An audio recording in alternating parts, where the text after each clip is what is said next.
Keating, chairman of the Eastern Ohio Bigfoot Investigation Center in Cumberstown, Ohio.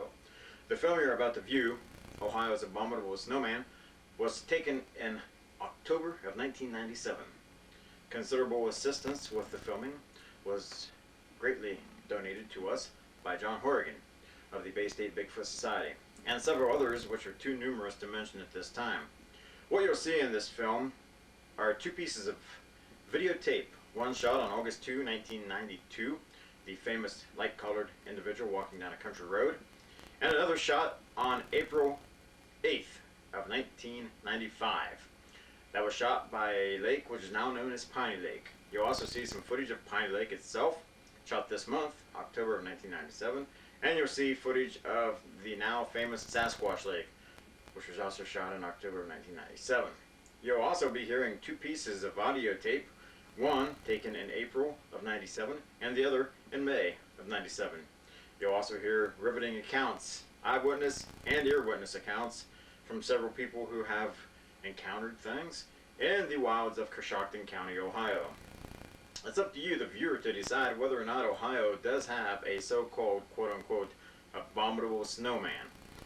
Much of the film that has been shot in eastern Ohio contains a light-colored or white-colored individual. Hence the title, Ohio's Abominable Snowman, with a question mark behind it. The Yeti. For hundreds of years, it's been laden in Himalayan tradition. Sightings and encounters have been reported over the years by Nepalese natives and Tibetan monks.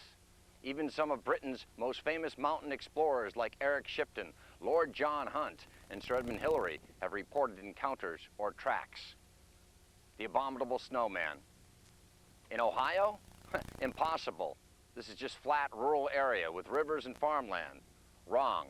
Eastern Ohio has a very volatile topography. There are sweeping rolling hills, abandoned mines and caves, and rivers that often thickets and brackens for a creature to hide. This is the Woodbury Forest Preserve in Keating County in eastern Ohio. On August 2nd, 1992, Don Keating, founder of the Eastern Ohio Bigfoot Investigation Center, was recording footage here of the natural habitat of the creatures that make up this environment. Behind me is Sasquatch Lake. Don made his way up to the dirt road, inadvertently leaving his video camera running. This is what he recorded.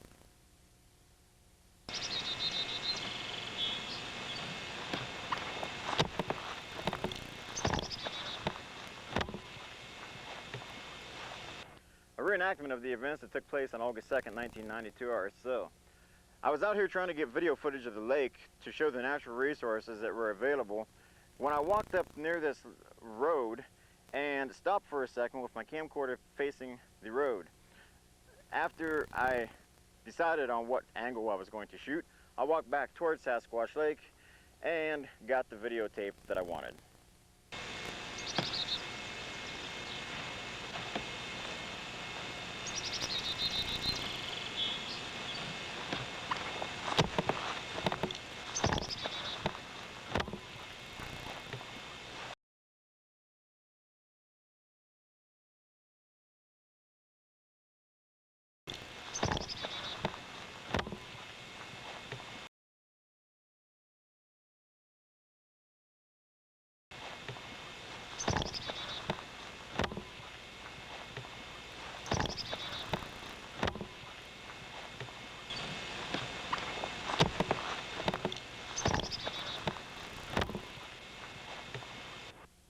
Though it would be nearly a year and a half after his August 2nd, 1992 encounter that Don would review the videotape revealing this white Sasquatch ambling down a country road, he had another encounter.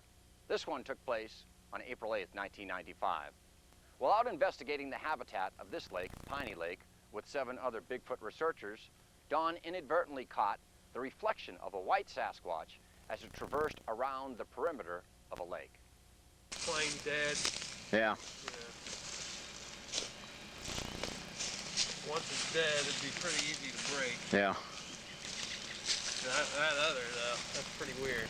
Stuff that's fresh, you're right, it's hard to picture that. It'd be pretty easy to break. Yeah. That other, though, that's pretty weird. Stuff that's fresh, you're right, it's hard to picture that.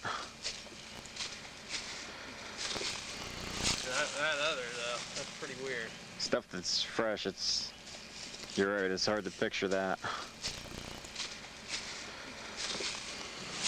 That's pretty weird. Stuff that's fresh, you're right, it's hard to picture that. That's pretty weird. Stuff that's fresh, you're right, it's hard to picture that. Pretty weird. Stuff that's fresh, you're right, it's hard to picture that. This is Veronica Burchett of London, Ohio. She was a member of that 7-person team out investigating Sasquatch on that fateful day on April 8th, 1995. Tell me about that day.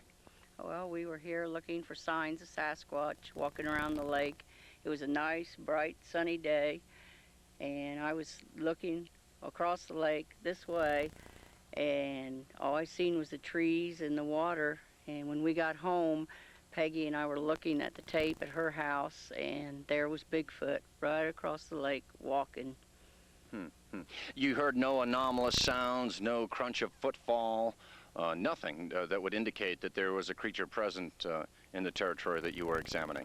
No, there was no sign of anything at that time. We were looking for signs, but we didn't see them. When your sister Peggy and yourself reviewed that videotape, what was the first feeling that struck you? Was it one of terror, or was it one of, darn, we could have seen it if we had only turned around in time? It was darn, we could have seen it if we'd have looked. But I was looking straight across. I just didn't see it. Some people would argue that that's a member of your expedition. What is your counter to that? We were all standing there. We're all on the film accountable. So when you're out in the woods, make sure you're looking for what you're supposed to be looking for. Pay attention, because he could be right there. Dawn, with your subsequent investigations after the fact, you've determined that this is approximately where the creature was standing and began moving along the lake. Is that correct? Yeah, that's right. According to what I can estimate from the videotape, it was standing in approximately, or it was walking in approximately this area when we first picked it up on tape. And then it just continued to walk in this direction along Piney Lake, you know, not walking at a real fast rate of speed, but at the same time not taking its time. I mean, it knew evidently that there was someone in the area. And it walked through this area, and as it did, you could barely catch the movement of the arms on the individual as it walked. And we took and we calculated that this thing was on film, on and off, for a period of 13 seconds, which is rather impressive, because if we were able to get it close up sometime during that 13-second time period, when it got to an area approximately right here, we probably could have had some prime video footage of a light-collared individual walking along Piney Lake. And the thing that really is not, you know, it just disgusts me when I think about it, is the fact that there are 7 investigators standing less than 100 yards away, out here hunting for Bigfoot, and something that fits the description of the thing walks down this trail, and we don't see it. And there's no foliage as there is now, and it wasn't trying to hide its presence, because if it was, it would have went over the side of the hill. And so we haven't really come to a conclusion as to how tall it would have been, but it walked rather fluent, it walked with a steady gait, and I'm more than 50% convinced that it wasn't a person. And it cast its reflection into Piney Lake. And again, you think that its height, it was difficult to approximate the height because you're only seeing the reflection and not the entity itself, but you would guess that this was over 8 feet tall. Yeah, I'm going on the ballpark estimate that it would have been probably 8 foot, if not taller, due to the fact that there was so much of it that was visible in the lake from the reflection. As in all probability, when it walked along the lake, that it came down this trail that day, it probably walked right here where we're at. So it wasn't that it was closer to the lake that made it look bigger with the reflection. I'm sure that it probably walked down this trail, cast its reflection on the lake, and we missed again. This trail then would be some sort of avenue to its habitat, which would be in the deeper bracken or deeper thicket here. So perhaps you could be incurring on its lifeline the avenue that it would take to come from its habitat, say, out to the road area or out to a source of fish and water. Right, right. And, you know, we were at the right place at the right time. The camcorder, again, is what I call your second set of eyes, which obviously picks up things that you often don't see. Unless you're looking right through the viewfinder, and then sometimes it even doesn't, you don't even see that, as small as the viewfinders are nowadays. But I would say that this could be some type of a travel route for him, and we've just got to keep an eye on the area.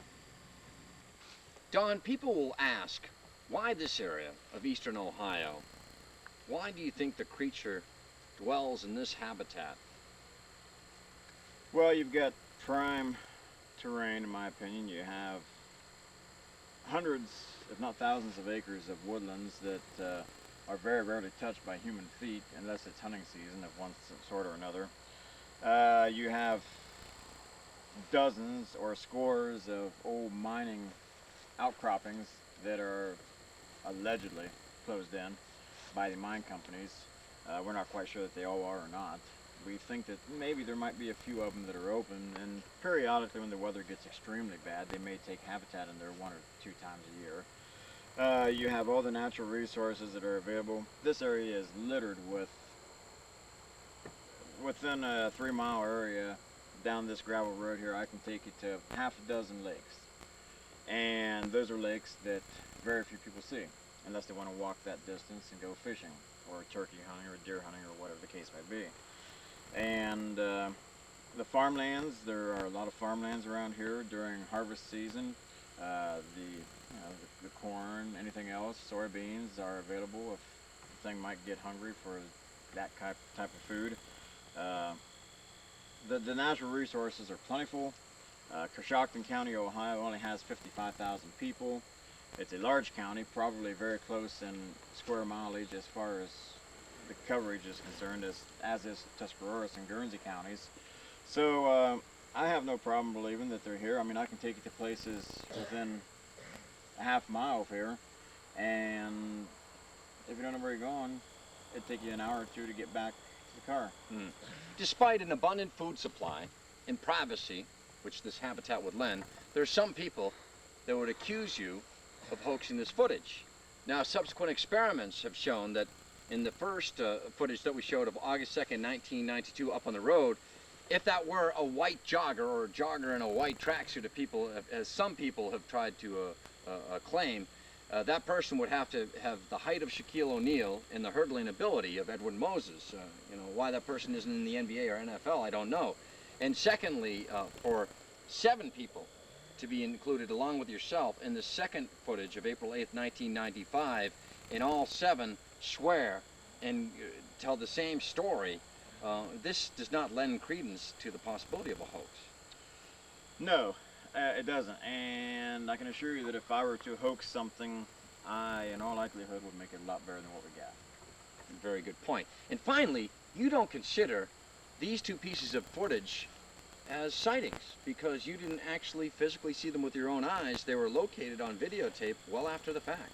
Yeah, I don't consider them sightings. In my opinion, a sighting is an event that takes place when the eyewitness sees it with their own eye when the event is taking place. You can show me a dozen pieces of videotape that I might happen to accidentally take, showing a dozen various colored apparent Sasquatch type creatures, and I might have shot all 12 of them, and none of them are going to be considered a sighting because I did not see the individual when the film was being taped. And for those that are looking at this footage, these are not the only anomalous encounters that you've had. You've had numerous sound encounters. Could you tell us a little bit about that?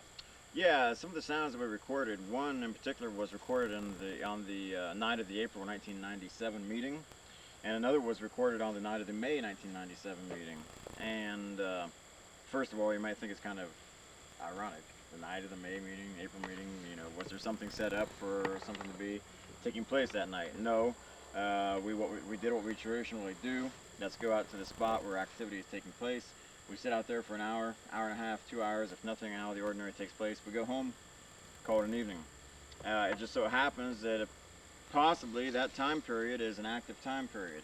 And what we did was tried an experiment with one of the party members making a vocalization to see if anything would respond to it. And on the night of the April meeting and the May meeting, something did respond. And we had a naturalist from the state of Washington listen to one of the recordings, and he has been in the woods for thousands of hours, and he says that the sound is of no known animal to him. Fascinating. Now, you've had the longest continuous monthly Bigfoot meeting since 1985, the longest in the world. So if there's anybody that's kept a continual 2 fingers on the pulse of Sasquatch research, it's been you and your members here in eastern Ohio. Yeah, probably. I mean, the organization, the Tri-State Bigfoot Study Group, which originally started out as the Eastern Ohio Bigfoot Study Group, was formed not for longevity, but for a one-time event, and that was to get people that might have known of a sighting, sounds, footprint discovery, or if they knew of someone that had that type of an encounter, to get them to come forward so we would know where the most recent activity had taken place, so that we could go to that area, check it out, and try to get some type of concrete evidence. And as it turned out, one thing led to another. We had dozens of people attending the meetings on a regular basis, and we've just continued to hold the meetings because it appears to be a considerable asset. A lot of people have come to the meeting knowing that they wouldn't be ridiculed or scorned at to relate their sightings, and you know, we don't have any intentions of letting up on the meetings now. And one of the biggest things that has taken place over nine years is the annual Bigfoot conference. In March of 1997, we had Dr. Jeff Meldrum, Larry Batson, and another eyewitness from Eastern Ohio attend the conference and speak, and we approached 200 people for attendance. So it was rather impressive. Now, across the country, virtually every state, and some argue except the state of Rhode Island, has had some sort of encounter with a man-beast anthropoid. Yet, the people in the Pacific Northwest, the eminent researchers that we had a chance to meet in June of 1997 in Vancouver, really don't think that there's any activity regarding Sasquatch in eastern Ohio, or Ohio for that matter. Yet, this area is rich in lore, tradition, and stories and encounters of this creature date back for years and years. Yeah, the first reported wild man sighting that is in written history is from 1869 in Ohio. And as far as we know, there were 4 or 5 reports from the 1800s. So we just continue to investigate and hope we find some more older reports, and it will lead a lot of credibility to the fact that the sightings have taken place for a good number of years. So this area is more active than the Pacific Northwest right now. Yeah, it's a good possibility that it is, yeah, because I think that's because there are a lot more investigators out there getting reports, and the Pacific Northwest, it's old hat out there. You know, people will see a Bigfoot cross the road, big deal, because it's been in the news so regularly for so long. Around Ohio, it didn't become a regular issue in the news, and I mean regular, until 1985, when I started holding meetings, and that's when the meetings started to get a lot of PR. So therefore, in Ohio, people are more willing to come forward with their encounters because they're finding out that it's okay to tell about your anomalous encounter, whether you heard something, you smelled something, or you saw something. People are finding some of their own ilk here, and they know that this is a place where they can go, voice their opinions, and voice their concerns. Yeah. As far as the Tri-State Bigfoot Study Group is concerned, we always say that people can attend to relate their experiences without fear of ridicule, and a lot of people have done that, and if it hadn't been for the study group, I'm sure a lot of sightings would not have been reported. Because back in 1989, I was told of some alleged footprints that were discovered along County Road 6 in Coshocton County, Ohio. A fellow investigator at the time by the name of Mark Francis of Twinsburg, Ohio, on May 25, 1989, told me of 17.5-inch footprints, at least 50 of them, being discovered on an old coal mining gob pile in Coshocton County. After telling me precise directions on how to get to the area, I decided to take Rick Mortz and myself out to the location in Coshocton County, Ohio, and take a look at these footprints for myself to see what I thought of them. Knowing virtually nothing about the area and only a few of the people who had lived out in that area, I went down the road a little further to the Jim and Diane Banks residence to talk with them and see what they knew about the tracks. They said indeed the footprints had been discovered. This was after I had taken a look at the tracks myself, and they said that several incidents had taken place during the spring of 1989, including strange screaming type noises coming out of the woods across the road from their house trailer on County Road 6. It was with the discovery of these tracks and looking at them myself and thinking maybe or maybe not they are real, you know, you're never quite sure about them. And on top of that, the fact that 2.5 inches of rain had fallen on them a day before I got there, I decided to center my main investigations in the Coshocton County vicinity of County Road 6. It was between 1989 and 1991 that several incidents took place that convinced me that the Sasquatch type creature may continue to be in the area. These incidents included footprints that were discovered in the snow, sounds of wood on wood hitting, coming out of the woods, strange screaming type noises, and countless numbers of sightings that continued to take place in Coshocton County, Ohio, along County Road 6. During 1992, a mini expedition of 1 week in duration took place, of which there were a couple of sightings that allegedly happened, along with some footprints that were discovered. Not long after the expedition, in early August of 1992, in fact, I decided to roam around the area and see what type of natural resources were available for any animals that were in the area. You gotta excuse me for that, the bugs are really nasty out here right now. And that's another thing, the bugs. There are lots of bugs out here and lots of food for any type of wild animals. I came out here in August of '92, decided to take the video footage of the now known Sasquatch Lake to show the natural resources, the lakes, the water supply, and it's then that I got accidentally on tape the image of a light-colored individual walking down a county road in Coshocton County, Ohio. Investigations continue in this part of the state. Why? Because we think that there are still incidents and reports that warrant further investigations, and as recently as June and July of 1997, incidents have been coming out of this part of the state which indicate to us that something may still be here. The investigation continues for the Ohio Abominable Snowman, which may be roaming the woods as we speak. One of the more interesting sounds that have come out of the woods in eastern Ohio during the past several years is one that was recorded in early April of 1997. Here is that sound.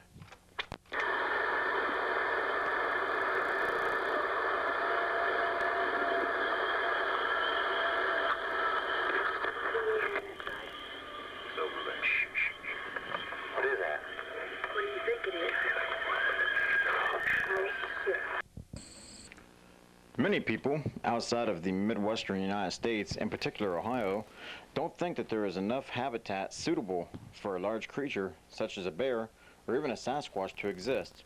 Here in south central Coshocton County, Ohio, you can see dense forest in early October facing the south with the camera as we pan from the southwest to the southeast. Straight in front of you now is an area known as Conesville, which is 4 miles south of where the camera is. And between the camera and Conesville, there is nothing but heavy woodlands for a bear, a Sasquatch, or any other type of wild animal to exist. Another interesting sound was recorded from the woodlands of eastern Ohio in early May 1997. Here now are those sounds. Get up there on the hill. You heard that? That almost sounds human.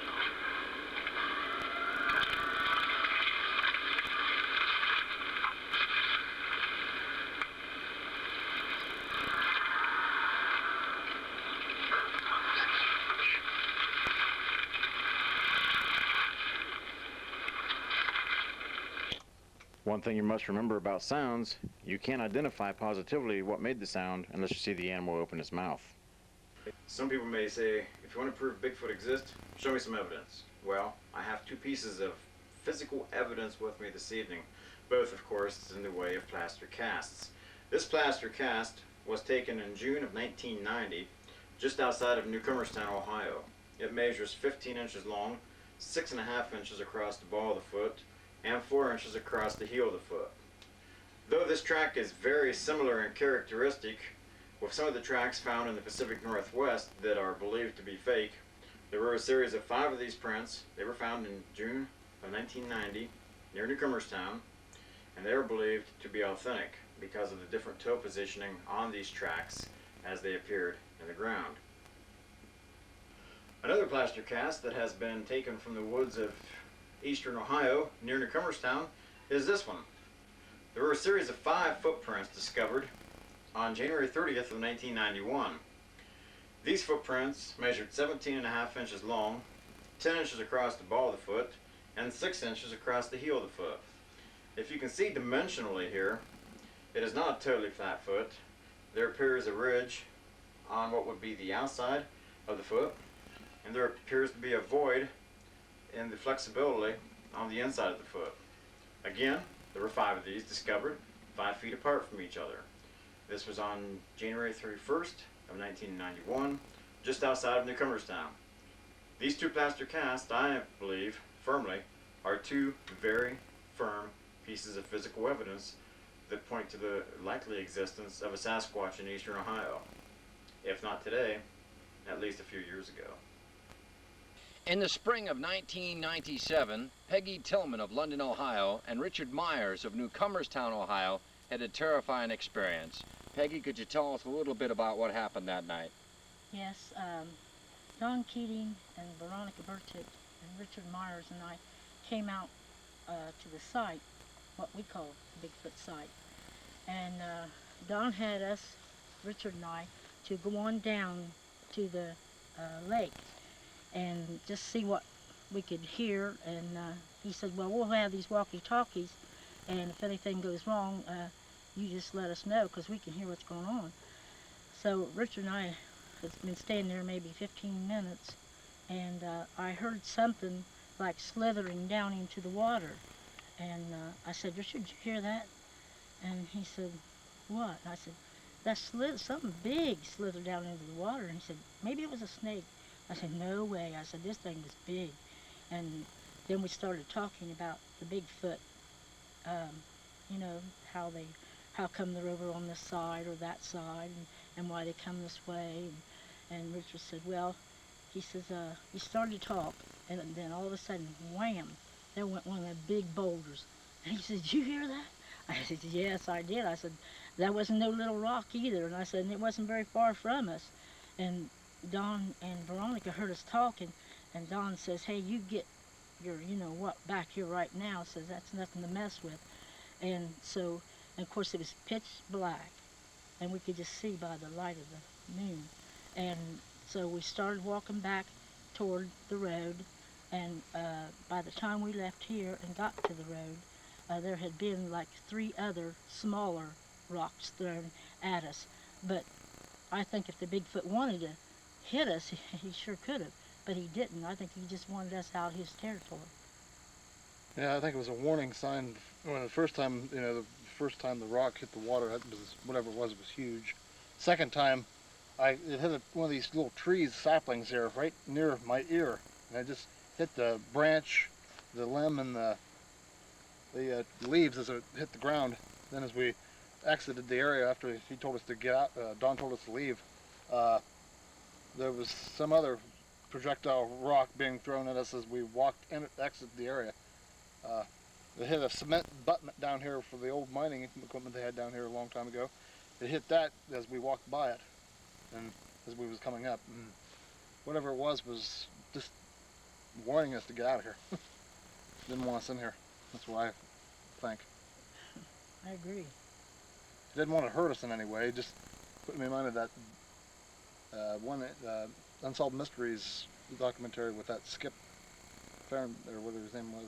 I can't remember. But Bromback. Yeah. Him. Just get out of here, like a demonstration charge. But he was throwing his rocks at us. Peggy, tell me about some of your attempts to attract a Bigfoot. Okay. Well, I told Don that I had my tape recording of the baby Bigfoot cry, and that I got down around London, Ohio, and he said, well, bring it up and he'll listen to it. And I said, well, then why don't we take it, like you said, and bank it off of the water, because the water carries sound at a higher volume. And he said, okay. And so we tried it, and I played my tape like in succession 10 times, and I turned the tape off, and even though Don had his tape recorder running, or I'm sorry, his camera running, and I had a handheld tape recorder, we didn't pick up the response. But it was like a very sad adult that it was trying to find where this baby Bigfoot cry was coming from, and this, it really upset me, you know, because I was playing a trick on, you know, on the Sasquatch, but not trying to upset him like that. But at least we know that it did listen, and we did have a response. So maybe the next time we could do that at a larger volume. Okay, the way I understand it, Veronica, you have had some other unusual encounters that have taken place in this part of Coshocton County, Ohio, with other investigators as recently as a couple years ago. You want to tell us about that? Yes, well, a fellow investigator and I had decided to just walk down this lane while we were waiting on you to show up, and we were talking about Sasquatch. And I said, wouldn't it be funny if he was watching us right now? He was standing over, looking over on this side of the lane, and I was standing looking on this side. Then there was water coming down through here. And just as I said that, wouldn't it be funny if he was watching us, this great big boulder came straight out of the air and landed right smack in front of me. I was standing right here, and the water was almost up here, even with the road at that time, and it hit right on the edge of the water, and the rock must have been that big. And that did scare me, because, well, I thought afterwards, well, if he had wanted to hit me, he would have hit me. But he was just letting me know he was there. I do believe it was a Sasquatch that threw it, because I can't see anyone else having that much strength to throw a rock that high. It was like it came clear over the wires and down right smack in front of me. Were there any other people that were out here with you at the time? Yes, there was, and we could see them. They were all sitting up the road waiting on you to get here. And they were all, everybody that was in your party was present and accounted for, is that correct? Yes, they was. So, did you hear anything? Did you hear any noises, any movement or anything just before or just after the rock came flying at you? No, I didn't hear anything except the rock. And your honest opinion is that it was a Sasquatch type creature that did it? Yes, because I just can't see a normal person, even a 6-foot-tall man, having the strength to throw a rock that large, that high, because I seen it. It caught my eye, and I watched it come down. And the first thing I said was, I turned around and said, you did that. And he heard it hit too, and he said, you did that, didn't you? That was our first reaction, was one or the other had done it. But, you know, when I was looking at it, there's no way a person could have thrown that rock that far and that high. Yeah, what basically happened out here during the summer of 1996, myself, Mark DeWorth, and his wife, Dawn DeWorth, we were out here on a stakeout at night, and Dawn and I decided to walk up to the trail that goes towards the Piney Lake vicinity, while Mark, and I believe there was someone else with him, but I don't recall offhand, stayed down towards the vehicle along the county road. And what we wanted to do basically was do an experimentation with wood on wood to see if we could get some type of a response. And we got to the area close to where the light-colored entity walked in the April 1995 footage, and we tried our experimentation with the wood on wood. And not long after that, in an area within a couple of 100 yards from where the August 2nd, 1992 footage was shot, on 2 different occasions, Dawn and I heard some type of noise that sounded like wood on wood. Right? Yeah. I mean, you know, you were surprised, Yes. correct?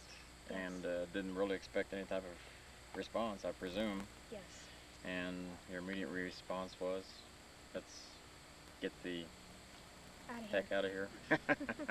So yeah, we had some type of activity while we were up there, and one thing that Don didn't point out, which I thought was kind of interesting at the time, was the fact that I was helped along back to the car, and that was with a shoulder in the back, so, or was it the elbow? It was something like that. Anyway, she wanted to get out of there, and so did I, because we didn't want to have a face-to-face encounter with the wood beater. During a summer evening in 1996, myself and Mark DeWorth were out here at Sasquatch Lake, and we were out here, and what we wanted to do was we wanted to set up a tape recorder to see if we could get some type of noise on audio tape while the rest of us were gone. It was a voice-activated recorder, and we were trying to set it up right here by the lake, and we didn't get it set up. And Mark, you want to tell us why we didn't get it set up? Well, you know, this was like one of my first ever nighttime incidents with Don Keating and his fellow researchers, and I was pretty interested but pretty scared to come out at night and do a little bit of research here and there. Well, like I said, we decided, well, you know, let's set up this tape recorder, let's set it right up in the tree right up there, and what we will do is we'll leave it overnight, come back in the morning and see if it picks up anything, because there have been reports in the past of sounds coming from the woods surrounding this lake. Well, as it turned out, I was shining my Maglite flashlight up on Don as he was kind of in the V of the tree trying to mount the tape recorder in. Well, within maybe a 10-second period, something hit the water, like right in this general vicinity. Made a huge splashing noise, and I kind of laughed at first. I go, hey, that was probably a big catfish, whatever it was. And Don made the comment, oh, he wasn't too sure. You know, that didn't sound like a fish because the way it hit the water. And well, we just said, well, let's get this thing up quick, and we went on trying to do it again, and he was just starting to ready to get the tape out to tape it to the tree, and sure as heck, smash in the water, and I just kept panning the light over here because I was kind of getting a little worried, and smash hit right on the shore, and water just went right up in the air, and I mean, something huge hit the water, like a huge boulder. And I looked at Don, and he looked at me, and his first words he said to me was, something's up there, we're out of here. And as soon as he said that, I put my hands over him. I'm going first out through the path and up toward the car, and we, you know, I'll tell you, that was a very, very unusual circumstance. I was extremely scared, nervous, etc. That's basically the way it happened, and I did get the tape recorder set up at a location up close to the road, as it turned out. And the next day we came back, or I came back, Mark and Don had left, and when I came back the next day to retrieve the tape recorder, it was gone. And it was a $75 voice-activated recorder, and to this day, it hasn't been discovered. Well, as what happened was, in March of this year, 1997, Richard Myers and I and Don Keating, we came out to the so-called film site area.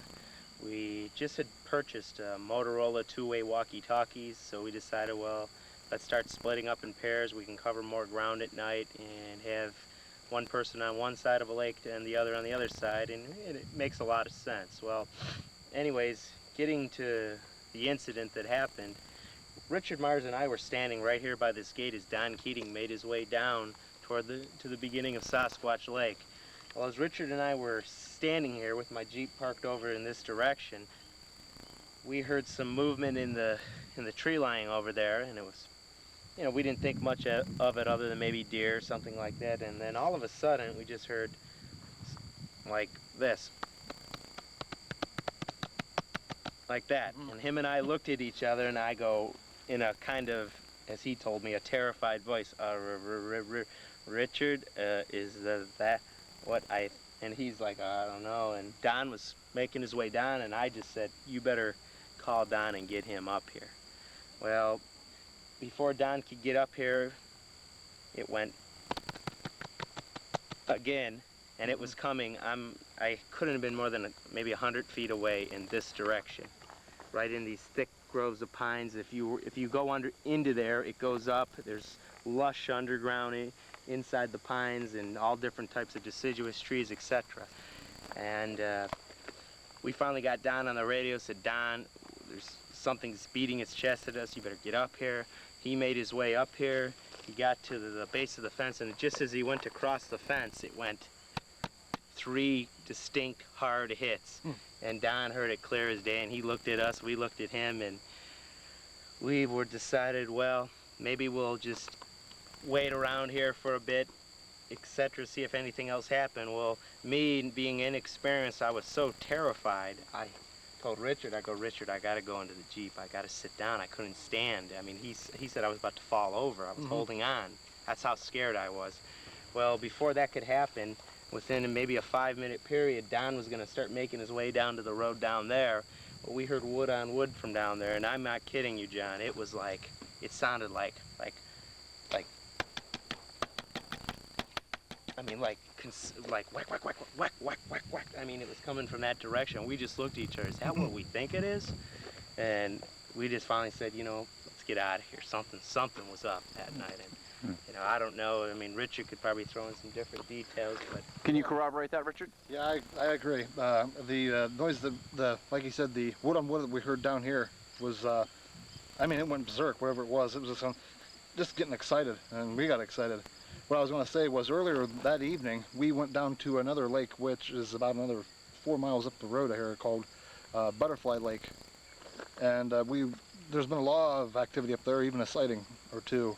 We was up there, and on up the lake up there, we heard the same thing. We thought maybe it was a starter engine for a gas, one of them one-cylinder gas engines that starts the wells up. Farmers have a lot on their territories around here, on their property. It was going... Or we thought it could possibly be a grouse. I'm sorry? We thought it could have possibly be a grouse, because a grouse will go like that. It sounded like a starter motor, but we didn't really think much of it, because it was in the daytime. We couldn't see anything. And then at night when we got here, which is about, like you said, 4 miles away, I mean, to hear what we heard in there, that, I mean, when it hit, your hair went, it stood. And that, up to this day, that regardless of what I may say, that had to be the most terrifying experience in my life. And I mean it. Let me ask you this, Richard. Was it showing aggression? Was it making its territorial pissings, or was it angry? I think I agree with the last two things. It was territorial and it was angry, saying, listen here, people, I'm here, it's my territory, get out of here, I'll just give you a warning sign or whatever. And whatever other creature heard it, maybe within the area or whatever. I'm not too sure if it was the same creature or not that we heard up there, but it was ticked, whatever it was. I tend to agree. Off. Have you ever heard a noise like that around here? I've heard wood on wood and maybe a little chest beating earlier in my years when I helped Don out, but it's been so long ago I can't remember. He would probably remember better than me, but nothing like this. Something to coincide with an area 4 miles up the road was pretty exciting, exhilarating. When we heard them up there, we heard 4 different occasions of the chest beating up there, whatever it was on Butterfly Lake. It was, you know, like that, and then we come down here like within an hour later, and something like that happens. That's like, wow, could this be the same creature, or maybe maybe they can hear their hollow cavity chest or whatever. They can hear their response from miles away, maybe, just like jungle drums or whatever. That's one. Do you think it might have been the same individual? No, I don't know. It's hard to say. I would think it could be, but maybe not. Maybe it might be the other creature. While they're down here now, I'll bug them. You know, scare them out of here. I kind of think that maybe the first individual might have been a starter motor, might have been a grouse, because it was very faint and weak, the sound, so it had to be a distance away. I'm not saying it couldn't have been the same individual, but at nighttime, it was right there. We knew it was right there. We could hear it moving through there. We were like, I was about to faint. And if he wasn't here, I'd been laying here. And Don would have came back and found me. Tell me about some of the movement you've heard. Something moving through the thicket, through the bracken. It just sounded like he was being very deliberate in his steps. Like it would take a few steps and all of a sudden you hear, like, you know, something really of great weight breaking, crashing down on a branch. And then it realized it made noise, and then it would be quiet again, all of a sudden, again, and you could tell that it was making its way up into that direction. Have you ever heard heavy footfalls before, as such, or breaking brush, whereby some sort of entity is making its way through the forage? Yeah, up in this area up here where there's been several vocalizations made, like the one that was heard in May, I think, of this year, when we heard that after the May meeting, which was exciting enough. We heard there's been some heavy footfalls through there, and even wood on wood, and like I said, the chest beating.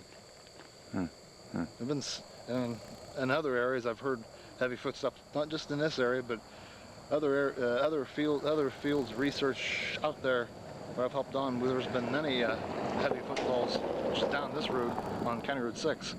I can remember back in about around 90 or 91, there was, whatever it was, it just sounded like an elephants charging through the woods. I don't know what it was, but that's another area. Tell me about the fish story, the fish sandwich story. Yeah, Betty Parks and I were in, we went out I think it was a Wednesday evening, when she comes over here. She came over a lot just to, on a vacation or whatever, for a couple weeks to enjoy the scenery and whatnot, and also the Bigfoot reports and all that. And she came, we went out that night at the place called Muddy Lane. There was a lot of activity out there. We heard walking on the high walls on both sides. Whatever they were, I don't know. It just sounded like people walking. You could hear them walking down, but it was dark out. We stopped there, and there was a smell. We got a smell like something burning, like burning rubber. I mean, it was so strong. We smelled that.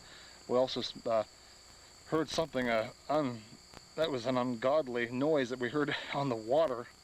I don't know. It sounded like it was underwater or whatever. It just made an awful noise. But this was before we saw the fish. There was a McDonald's fish, filet of fish wrapper down on the Muddy Lane.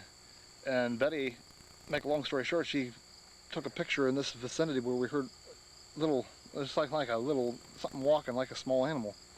And she took a picture, and it shows this little entity in goldenrod looking at the fillet of fish wrapper, like, well, I like to have some of that fillet of fish, because you could still smell the fillet of fish. It must have been a fresh fish wrapper. Somebody must have threw it away earlier that day. But like I said, there was that area has a lot of activity. There's even a picture of something walking across the road, a dark form walking up the hill, up this little small hill. It was taken back in, I think it was 89 or 90. When they first started coming over here. It was in the winter time. I don't know if it was after John Green came over or not, but that area has been a hotbed of activity, just like here. How far is it from here? I'm not really sure, but as crow flies, I'd say 12 mile. It's a good ways. Any other encounters you want to relay? Well, getting back to the area, which is this road down here, County Road 6. Like I said, there was several incidents we heard that night. It was in April, about around 90 or 91. We were about ready to leave. We were out at these residence area of the property. We didn't hear anything until we left. We started to leave, and we started hearing across the road over there. There was a little stream over there. I heard something walk on the stream. We thought it off as maybe a small animal, but Don and I was in his car, I was on the side facing the stream, and we heard this, all of a sudden started hearing this, all of a sudden these little footsteps, or just footfalls, became like an elephant walking through, and then there was noises I never heard of, vocalizations, sound like monkeys, chimpanzees, and they were just going smashing whatever was on their way.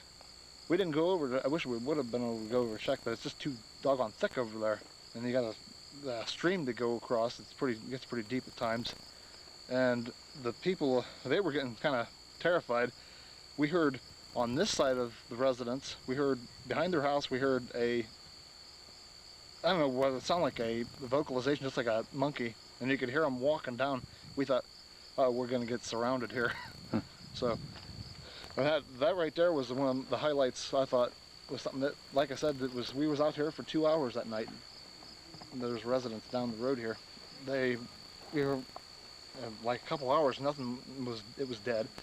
So we left, but before we left, that's when we started hearing this. But it was exciting.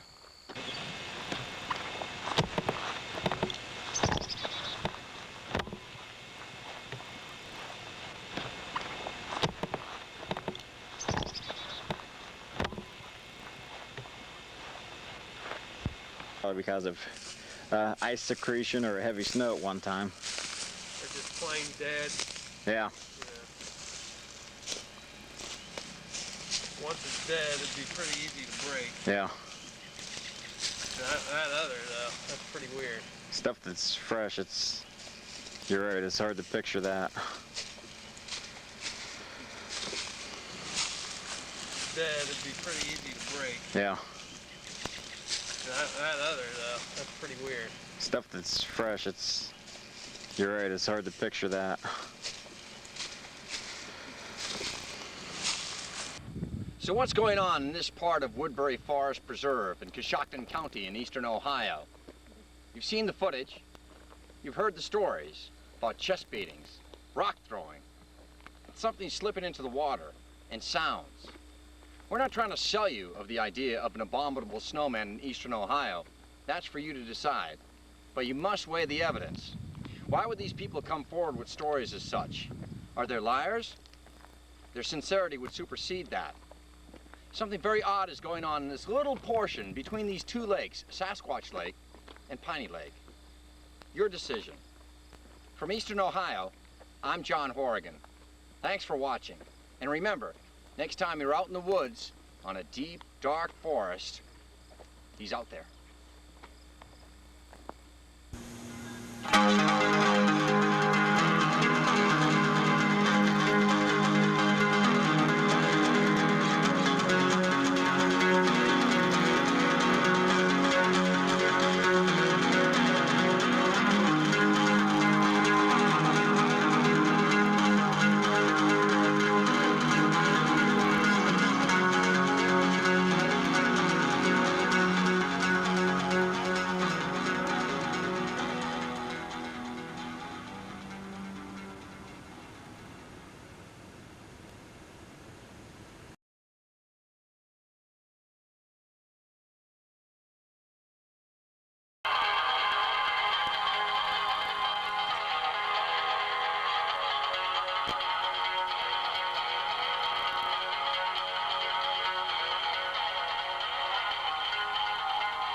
Hi, I'm Don Keating, Director of the Eastern Ohio Bigfoot Investigation Center in Newcomerstown, Ohio.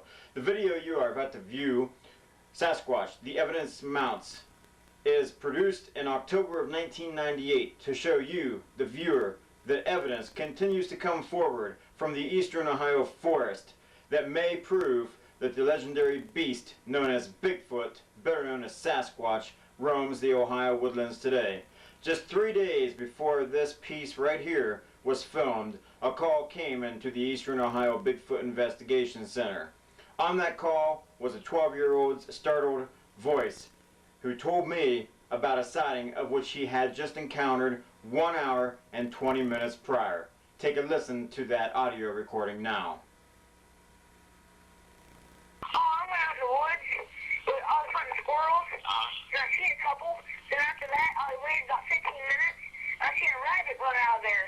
And I heard something tramping. I thought it was a deer or something. And something, I seen it white. It was about like 15 yards from me, or less than that. And it came about a little bit closer to me, and it paused real fast, like it seen me, and it put its hand on like a dead tree.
Now is John Horrigan of Needham, Massachusetts, interviewing Richard Myers of Newcomerstown, Ohio, in reference to a sighting that Richard claims to have had of two creatures in the spring of 1998. Here is that interview.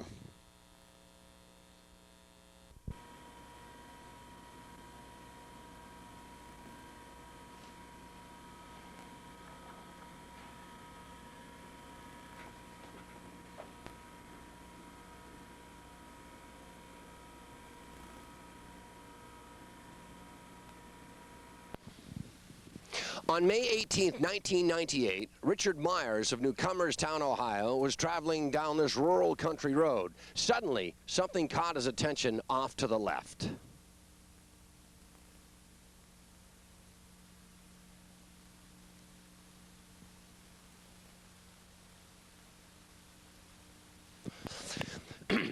Richard, tell me about that fateful May day. You were with two other researchers, Kevin Curry and Terry Maxwell, when you were traveling down this road. When behind us, you saw two bipedal entities.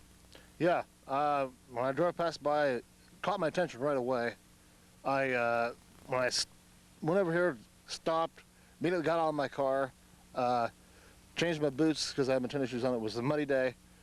Came around the corner real quick to see if I could see them. They weren't there. Within a matter of about 2 minutes when I put my shoes on, came back around the corner over here, walked down this road here. They weren't there, so I had a walkie-talkie because the walkie-talkie was on the back as hidden in a concealed place. I picked up the walkie-talkie, contacted them right away. Then I was here, and I walked down here, and that's where I saw them. And them individuals. So those two researchers were wearing different clothing. These two individuals that you saw walking down here, the bipedal entities, were dark in nature, whereas the researchers were wearing light clothing, easily recognized. Yes, they were wearing totally different clothing. When I met them up here, they were too far up the road to be whatever I seen these two entities right here, and. When I met up with them, that's when I saw they were too far up the road around this corner up here. There's a bend up there. And when I met with them, it was boggling my mind. It couldn't have been them. Tell me exactly what you saw, as you recall. What caught your attention out of the corner of the eye? What did these bipedal entities look like, their height, their color, etc., and how was their gait? Well, I didn't really see them walking. I did see them because I was driving yet, and what I seen was they were walking in an orderly, like it might have been, I don't know if they were walking or stationary, but they were in a single file manner down back here, and they were off to the right hand side of the road. They were dark from head to toe, like I said. Looked like it was a dull black color. When I met with them on up there at the tree, I saw that the individuals, that Dawn, and they was not wearing what, you know, it was. Could you approximate the height? I was saying about 7 feet tall. I wouldn't no taller than that. And were they moving rapidly? Did they have any sort of gorilla-type gait to them, or was it more human in nature? It was more human in nature. What I noticed, like I said, when off the right. Off to the right-hand side of the road, they were very, they were still, and following that encounter, there were some audio recordings. You heard some howlings, or could you tell me a little bit about that? Yeah, it was a kind of squawking type noise. It was weird, hollering type, squawking type noises. I think it was actually on both sides of the road. Actually, when I was walking down here, and there was a couple little small pebbles or whatever thrown in my direction off to my right and left. And that's when I was staying there in the same place where these creatures were standing. Other than that, that's all I can vaguely... It's been a while ever since. Frightening. Yeah. Yeah, it was more exciting. Everybody else is frightened, but when I hear something like that, I like Dawn. I like to go back, like to... Investigate, yeah, curiosity got the best of you. Yeah. Great. Yeah. Thank you, Richard.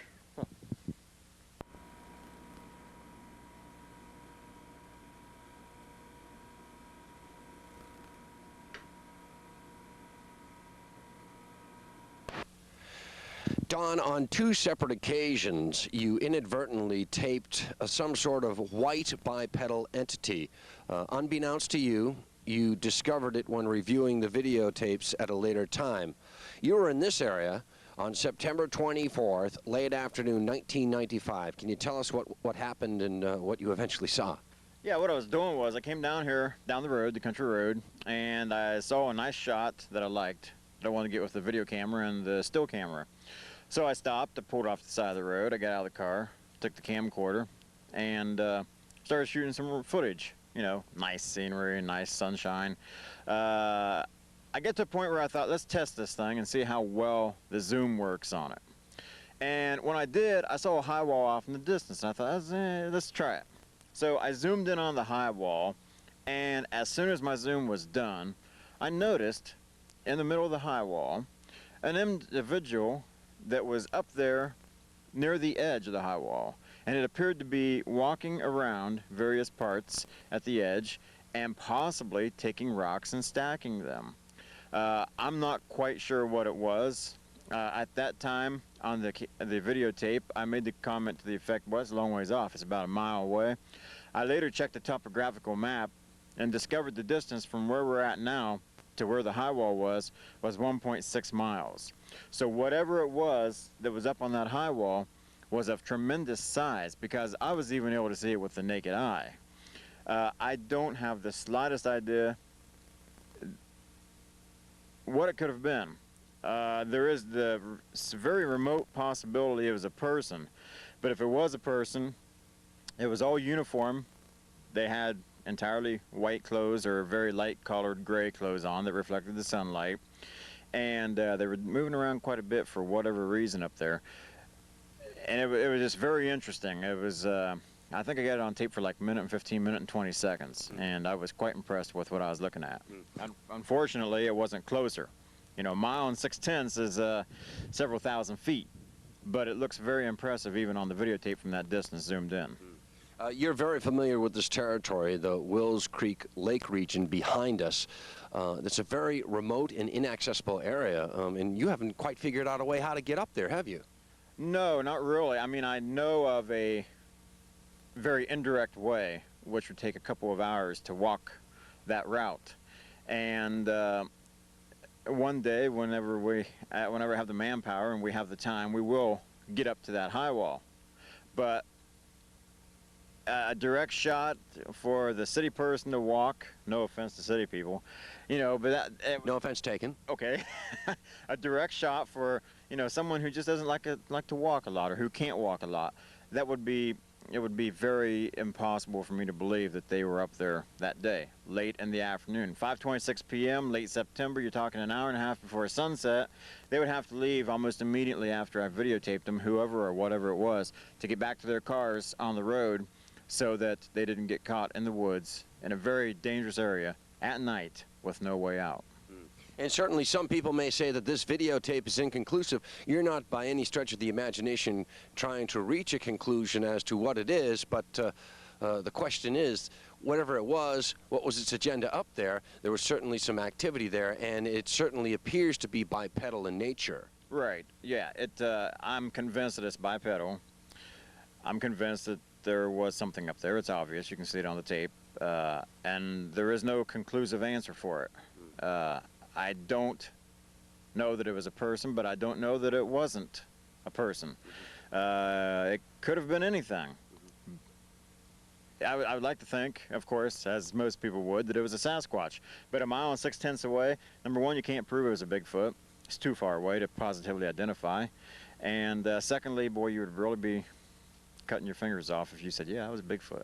No, no way, shape, or form would I say that it was a Bigfoot. And finally, ironically, as in your 2 other previous pieces of videotape, this entity gives off a white hue or a white glow to it. Yeah, yeah. That's very interesting. You know, a gentleman by the name of Tom Steenberg from Calgary, Alberta, Canada, mentioned to me after he saw my videotape from last year, he mentioned to me that he said, Don, as I was walking down the road, was there a sunny day? And I said, well, yeah. And he said, the sun was shining on the individuals that walked down the road. And I said, well, yes, it appears to be. Well, is it possible then that it could have been a light gray or a silverish colored creature that caught the sunlight and reflected to be almost white in the video camera? And I said, well, yeah, that's a very good possibility. That possibility is there with the footage walking down the road. With the footage of the individual walking beside Piney Lake, the possibility is not there. It was mid-afternoon. It was a very cloudy day. Thunder showers were in the area. And that individual was a very light gray or a white colored individual. If I answered the question that you asked, I don't. There you go, 10. On 2 previous occasions, Don Keating has caught some remarkable images on videotape. On August 2nd, 1992, while walking down a dirt road back to his automobile, his camera caught a glimpse of a white bipedal entity. Don didn't discover the image till 18 months later. And then, on April 8th, 1995, while out with his research team near Piney Lake, up in the corner of the videotape was a white entity as well. Don came here on September 24th, 1995, and while checking out the telephonic capabilities of his new video camera, he happened to look at a high wall nearly 1.5 miles away and caught an astonishing image. That's a good ways over there.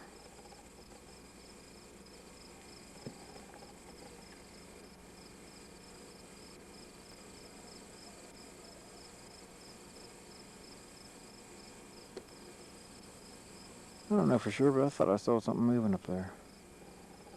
I do see something moving up there. What in Sam Hill is that?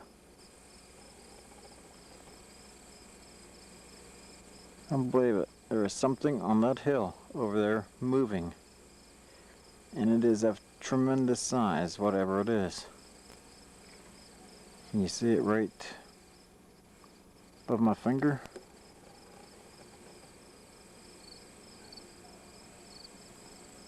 Huh.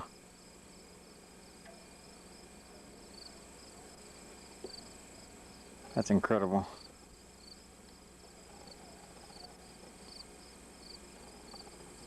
There's actually something over there on that hilltop.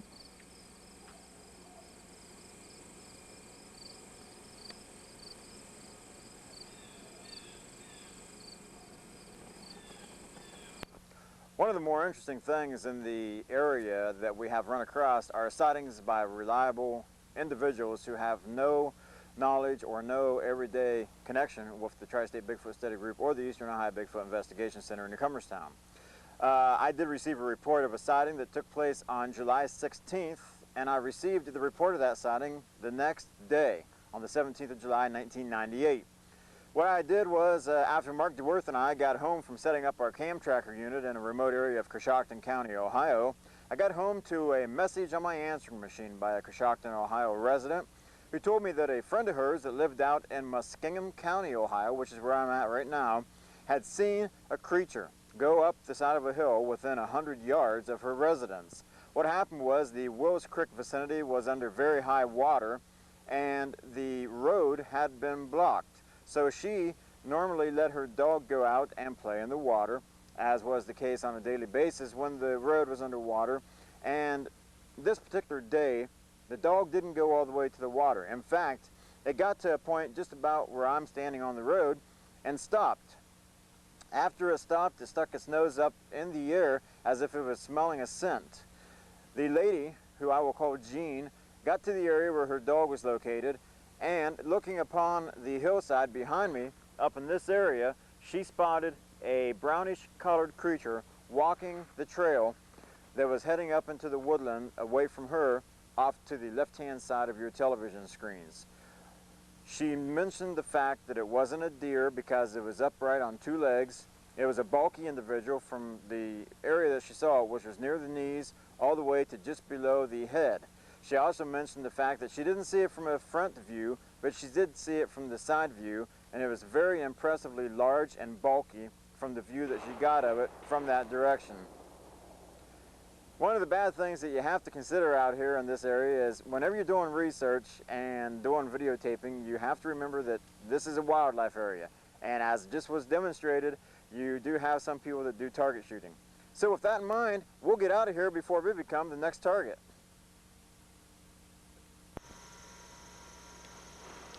We're out here at the August 2nd, 1992 film site now, and during our documentary, Ohio's Abominable Snowman, of October of 1997, we had John Horrigan of Needham, Massachusetts, an individual who was 6'1", walk down the same trail, give or take a few feet, as the light-colored individual of August 2, 1992.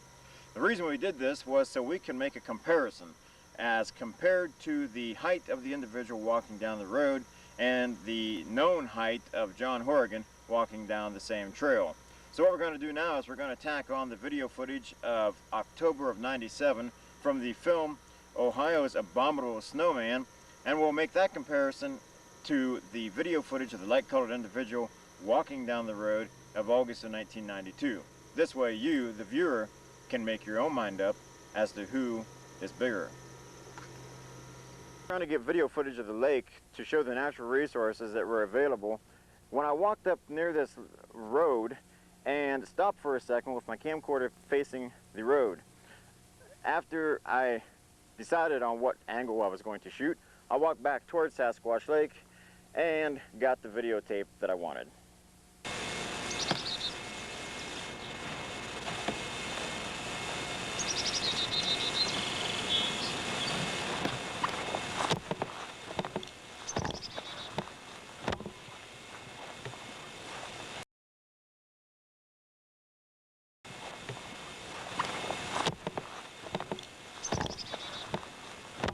Worth of Cleveland, Ohio. I'm one of the investigators in the Eastern Ohio Bigfoot Investigation Center. Thanks to a good friend of mine at work, I found out about the Cam Tracker. Cam Tracker is a fully waterproof 35mm camera used for taking pictures of wildlife. Don, you want to continue how this unit works? Yeah, what we've done is we've taken the Cam Tracker unit, which is based on the tree right now. That's the most common way to position these units. And we've taken the Cam Tracker and put it into an area that is very active. During the summer, July and August of this year, 1998, several footprints were found in the area directly behind the camcorder. The Cam Tracker is a unit, as Mark said, that is housed in a waterproof plastic facility. And the bottom of the Cam Tracker has an area where a conical beam is emitted. This conical beam will shoot for 55 to 60 feet away from the unit itself. When anything or anybody breaks this beam, the camera will automatically take a photograph. We've received photos of deer. We've received photos of several pesky coons, let's say. We've also received photographs of cats, dogs, trucks, people, of course, and even some horses that have been walking down this trail that is directly in front of me. The Cam Tracker will take photos on a 3, 6, or 10-minute interval. The unit was designed to do that basically at the beginning of its inception for monitoring of big bucks so that hunters could keep track of where large bucks pass through an area when they're getting ready to do their fall and winter hunting. The unit is an extraordinarily useful piece of equipment. It has taken photographs of, like I said, deer that we would have never normally got. But we're not after photos of deer, we're not after photos of people, we're not after photos of vehicles. We're after photographs of Sasquatch. And several rolls of film have been developed already. And in fact, the last roll of film that was in this unit is this one here. It's a 36 exposure 800 ASA Fujicolor film. And I just took it out of the camera, and we'll have that developed. And in all likelihood, we'll have a lot of pictures of a lot of people and a lot of trucks. But there is that possibility that just one photograph on that roll of film is what we're after, and that would be a Sasquatch creature. A lot of people say, you're out in the woods all of this time, how do you expect to get a photo of a Sasquatch? What are the chances? Well, the chances are probably 1 in a billion, and as many times as we're out in the woods, I don't think we're going to run into the Sasquatch to get a photograph of it, knowingly. So what we have to do is we have to do it without being out here, and that is where the Cam Tracker unit comes into play. We have 2 of these units right now. They're not cheap. They run over $400 a piece. They are supplied with locks for an additional 15 bucks, which we've gotten 2 of them. And we also have the other Cam Tracker unit set up in a different location of Eastern Ohio at this time. So, thanks to Mark DeWorth of Cleveland, Ohio, and his buddy at work, US Airways, we have gotten 2 additional pieces of equipment that hopefully one day will prove that a legendary creature is roaming the woods of eastern Ohio. Coming up next, we're going to show you some footprints that were found, as I just mentioned a minute ago, here in Coshocton County, Ohio, and we're going to show you those in the form of videotape. Hi, I'm Rich LaMonica. My occupation is a truck driver, tractor trailer. I've been doing that for about 15 years. And it was because of this job that I happened to have a glimpse of what I deem to be a Bigfoot here in Ohio. After having lived in Alaska for nearly 10 years and never seeing one in the woods there, and only seeing one footprint, I didn't think I was going to have much luck seeing one here in Ohio. I had known from reading a couple of John Green's books that they did have sightings here, but I was a bit skeptical because I wasn't sure that the habitat here would support such a creature. But after having been here for a while and being in the southeastern Ohio woods, I can see that the creature would have no problem hiding itself and eating here whatsoever. I had a sighting in 1988 of what I deemed to be a Bigfoot as I was driving east on 541 coming from Coshocton. As I turned to my left, coming out of a straightaway into a corner, a curve, I saw a large, bipedal, man-like creature walking in a diagonal direction back into the woods.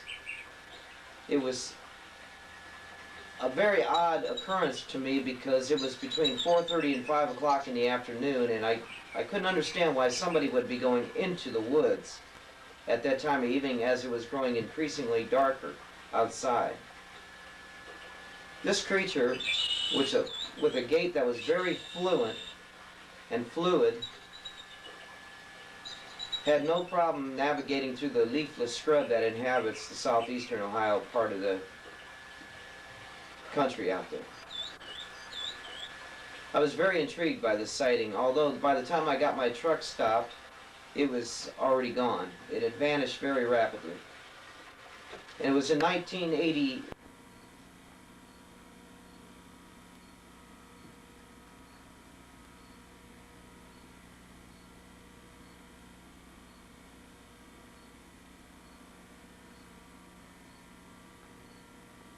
On several separate occasions, in this area where I'm standing now, during the summer of 1998, footprints were discovered. Some of those occasions were July 18th, July 31st, August 1st, August 3rd, and August 4th of 1998. What we're going to do now is we're going to show you some of the video footage of some of the more impressive footprints that were discovered out here. These aren't footprints of shoes, boots, deer tracks, or coyote. These are footprints of something that appear to be barefooted and walking in the sand, which is located off to my right. Let's take a look at that footage now. Did a lot of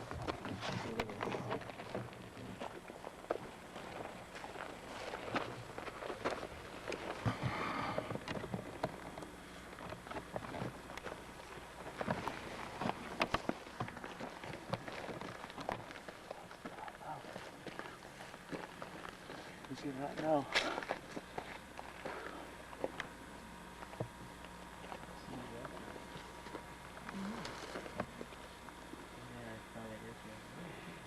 Is that left or right? Yep, left. Oh yeah, boy, just an inch or two one way or another makes a lot of difference, doesn't it? Mm-hmm.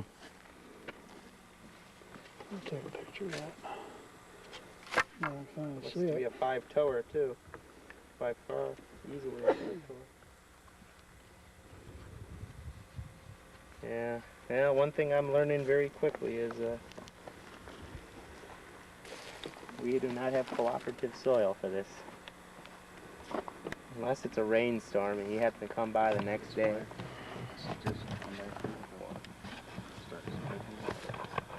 I thought that was off. Somewhere or another, my bright adjustment. John, you see any game cuts going into there anymore? That's what I'm thinking. It's Going this way. Must be a way it's cutting into the woods. That looks about right. Yeah. I see one where that goldenrod is standing up there. Just to the right hand side of it. The goldenrod. No, no, no, to your right. Your right. More. Right in there. No, no, no. Over this way. Keep going, keep going, keep going, keep going, keep going. Right there. Right there. No, a little more. Yeah.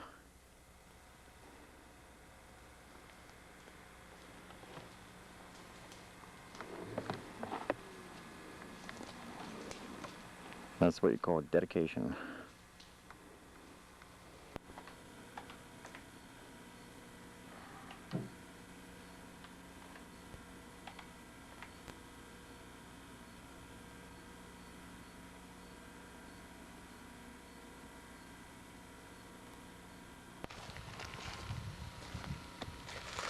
We're in an area of southern Coshocton County, Ohio, known as the Sasquatch Valley. Sasquatch report sightings have emanated from this area from the mid and early 1970s, and probably longer before that. It was on April 20th of 1997 that myself, Mark DeWorth of Cleveland, Ohio, and Richard Myers of Newcomerstown, Ohio, decided to traverse to this particular location to do research at the base of the high wall where the September 24th, 1995 footage had been shot. Little beknownst to the men who were involved that a sighting was possibly going to take place in mid-afternoon on April 20th of 1997. Now we will have Mark DeWorth of Cleveland, Ohio, give his impression of the incidents of that day. Well, on April 20th in 1997, as Don said, we decided to come out to this area and hike down this trail. Well, this trail goes back for probably about 2 miles, and we decided, well, let's hike back as far as we can and get a good cut back toward this high wall where this September 24th, 1995 footage took place. We figured if we got to the base of the high wall, we would be able to get a good idea of how high the high wall is, what the topography was like around here, and the natural resources. Well, all three of us hiked into the area and we got to the base of the high wall. We fooled around at the high wall for probably 5 minutes and so on, looking for badger holes and different things like that. I go to Don and I said, Don, we got these Motorola radios, let's utilize them. I go, just head back to the road, that's where we're standing now, and call us, and Richard and I will hike out. Well, Don got down to the road about 10-15 minutes later, called us, and Richard and I started hiking our way back out. Well, as we got about halfway down the trail toward the road, Don radioed us, and just to let us know that on the left side of the trail as you're hiking out, near a big formation of briar patches, he heard something moving around in the brush, but couldn't quite seem to see anything, so he said it was just better for him to come to the road and let us check it out. Well, as Richard and I got to the location, we were kind of arguing back and forth. Does he mean our left or his left, and so on? So we radioed Don and finally figured out it was our left as we're coming down the trail, and we started looking around in the area just from the side of the trail. Well, before you know it, we heard what sounded like footfalls up on a little ridge above us, and I pulled my camcorder out, pressed record. I started videotaping the area, and within 5 or 10 minutes, I noticed something like a head of an ape looking out through some thick brush at us. Well, obviously I panicked. I told Richard to call Don, get him up here, etc., and so on. You can look at the video in certain sections that we will plug into this documentary, and you can be the judge for yourself. In my heart, there was most definitely something there. I could see it moving its head. I could see it turn its head sideways. I could see an ear, the eyes, the nose, and so on. All I can tell you, it was the most frightening experience of my life. I was only maybe 80 to 100 feet away, and all three of us, when it came down to it, we lost all composure. You can look at the video and you can be the judge.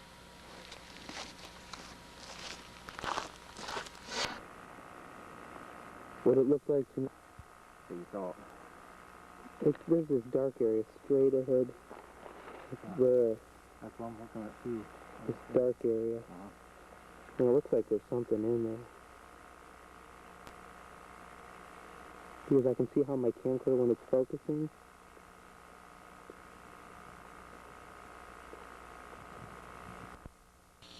This portion of the audio on the videotape has been edited due to content.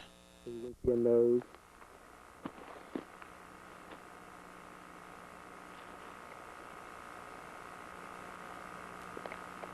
But I wish I had more zoom. I'm at 20 time digital. You're on 22 now? Yeah, with image stabilization. Yeah, it looks like there's something in there, Dan. Still there. Well, You want to look for mine?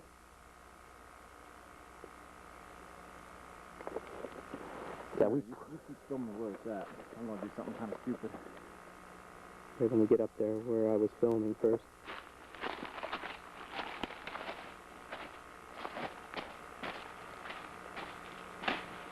Be careful, man. The problem is I can't get up to it.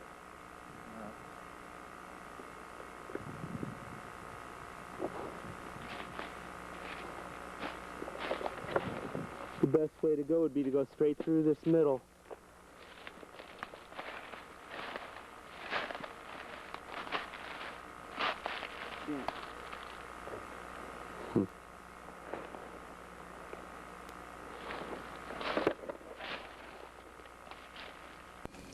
What's that branch about to run into?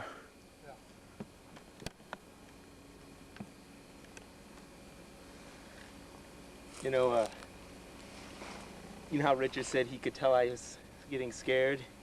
All I heard was, as soon as he said you were watching something, I lost all train of thought. You get down here beside him. Because I could see something going like this. Okay. Now tell me. Still there. It's just, Well, maybe going. Oh, we anyway. didn't hear the Could be noise. anything. Yeah. Quiet wind, maybe. Yeah, I heard it. Tell me about what happened. We came down here, reported on what you said you heard on your way out. We got to here. Richard pointed the briars that he thought it was. I asked him, now, is it our left or his left? He said it would be on the left side of the trail as we're walking down. So we came over here, we started looking in, looking at the camcorder in the dark area, and what I saw, which I hope my tape picked up, I mean, I was viewing it through the viewfinder at 20:1 zoom. Digital zoom. Digital zoom. Well, 16:1 optical, 20:1 enhanced with image stabilization, color viewfinder. Okay. And it looked like a head was watching us, and it was just kind of moving, and I could even see the light shine on its face and its eyes. Its eyes just looked like normal brown eyes or gray eyes, I don't know. And it was watching me as I was watching it, and I got kind of excited because I go, Richard, and it was kind of like hearing the chest beatings at night. Because I saw this thing, and I could see, because I was standing still, plus my image stabilization was helping me even more still, and I could see this thing moving. Well, then after losing my spot, trying to get a hold of you, going back, doing what I thought I saw was between two trees, looked like to be like I'd say like a medium brown color skin. You could see the sun reflecting a little bit, the light through the trees up there, and the nose. You know, you could see like the shadow of a nose, and you could see its eyes. And it was like between two trees. It might not have been between, it might be behind one, just peeking its head out at us. And it was kind of just watching me. Chances are now it's still within 100 yards of us. Yeah, possibly. Most definitely. So what is your preliminary conclusion? Well, based upon what you witnessed. Based on what I witnessed, hopefully it was a Bigfoot, but it could have been shadows. The video will tell. What's on this videotape's going to tell us what it was, I hope. And but like it's kind of ironic you said you heard noises in there. Yeah. The one thing you do want to do for the record as I'm recording is you want to be careful not to plant the seed of conception into your mind that you see something. Now, You know what I mean? Yeah. I mean, you don't want to say, well, here's... Like I say, I'm not sold that I saw Right, something. right. Well, I'm just... Through a viewfinder at 20 times. Yeah, for the... You know, it's giving me the impression that there was a head. Correct. Low. You know, I wouldn't. I guess I couldn't say low. I guess I'd have to watch the video because I was kind of excited when I saw it. If you hadn't seen any facial features, you could just basically pass it off as a shadow formation being moved because of a slight 2-mile-an-hour breeze. Exactly. However, considering if you saw all the facial detail that you saw through the camcorder, it's a little more than a shadow formation. I mean, what I saw twice. I saw the first thing I saw, the way it looked, the skin looked kind of grayish. Mm-hmm. But like I said, I could see eyes, I could see nose, mouth, and it was like looking at me. And then when I got the second thing, when I looked back up there again and looked around, I saw something that was higher up, Mm-hmm. but almost like peering between two trees, and I could see it moving just slightly. I mean. Okay, what about you, Myers? Did you detect anything? I mean, I know you didn't No, I didn't visually see anything. I definitely heard what sounded to be something just like doing what I'm doing right now, moving its foot in the leaves. Mm-hmm. You know, it's stationing itself and positioning itself while it's watching us. Then over in this area, something was moving around. Something was moving over to our right. As I was videotaping that, and we were calling you. Burchett of London, Ohio, and Peggy Tillman of the same community are out in the woods of Coshocton County this afternoon. Have y'all ever had any encounters out in this particular location before? No, I haven't. I haven't been in this location that I've seen. Well, not in this particular one, but over there on the other side I have. Mm-hmm. For Bigfoot You really scream. don't have that on. Okay. They're just practicing. All right, well, I guess you'll find out when it's I in know the... a red light when I see one, and I don't see one. Okay. From the red light this time. So that does it for this video documentary, Sasquatch, The Evidence Mounts. We've put this documentary together for you this year to show you some of the material that has come forward since our documentary was produced, Ohio's Abominable Snowman, in October of 1997. I would like to thank once again John Horrigan, our fine narrator and interviewer from Needham, Massachusetts. He is the curator of the Bay State Bigfoot Society. You might want to check out his webpage, which is located as a link on one of my main web pages. Also, I'd like to thank everyone who participated, willingly and unknowingly, such as Veronica and Peggy. It was such a great clip there at the end and so humorous that I figured I'd throw it in on the video just to lighten things up towards the end of the tape. We put this together to show you the video footage of the light-colored individual walking down a country road and of the clip of footage that was in Ohio's Abominable Snowman with John Horrigan walking down the same clip of road. If you take the two of those side by side and compare them, and John is of known height of approximately 6'2", yeah, I think you can very easily see who is the much larger individual of the two walking down that same gravel road in west central Coshocton County, Ohio. We'll continue to look for the woods of eastern Ohio, and we'll continue to get reports, I'm sure, as the evidence continues to mount for the Sasquatch in the state of Ohio. I'm Don Keating, chairman of the Eastern Ohio Bigfoot Investigation Center in New Cumberstown, Ohio, thanking you for viewing this video documentary and wishing you a good day. Thanks to everyone who participated in the production of Sasquatch, The Evidence Mounts.